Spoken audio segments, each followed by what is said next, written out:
1,500 Kashmiri Pandits brutally murdered, over 250 religious shrines burned to the ground, 50,000 families stripped off their lands, 20,000 businesses looted, 30,000 homes reduced to ashes.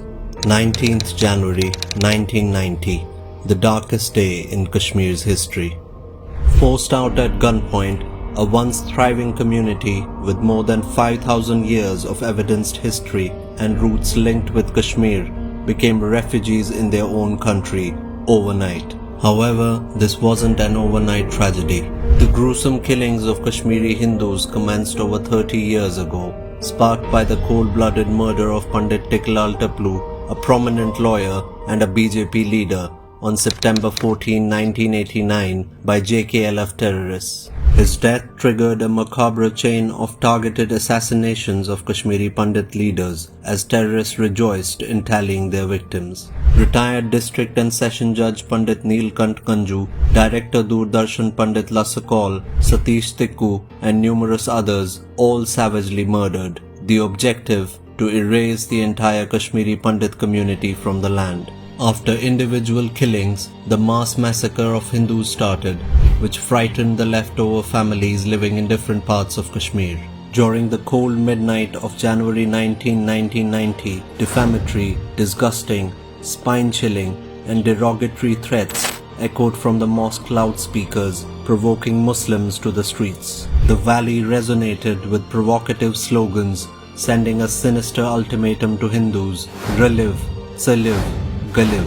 Even post-Exodus, hundreds perished in tented accommodations as victims of heat stroke and snake bites. To date, it remains one of the most barbaric, inhuman and dangerous ventures launched against innocent Kashmiris by Pakistan and the ISI with the active participation of locally recruited militants. Yet, successive governments, entangled in appeasement politics, turned a blind eye to the plight of Kashmiri Pandits. The self-proclaimed champions of freedom of speech, the pseudo-secularists and the purported votaries of human rights remained frozen in a state of rigor mortis, their conscience numb to the atrocities unfolding in the valley.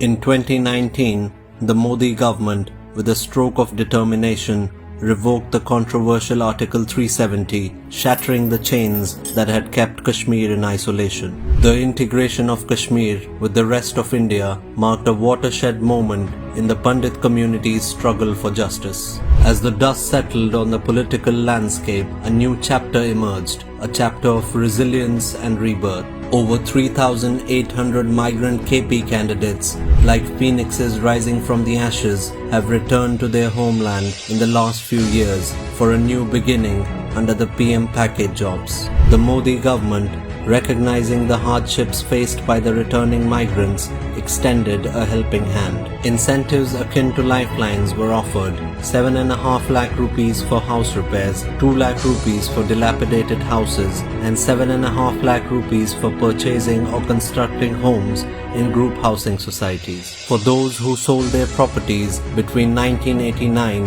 and the enactment of the JK Migrant Immovable Property Preservation, Protection and Restraint of Distress Sale 1997. In the visionary leadership of Prime Minister Narendra Modi, the return of Kashmiri Pandits to the homeland transcends the mere physical relocation.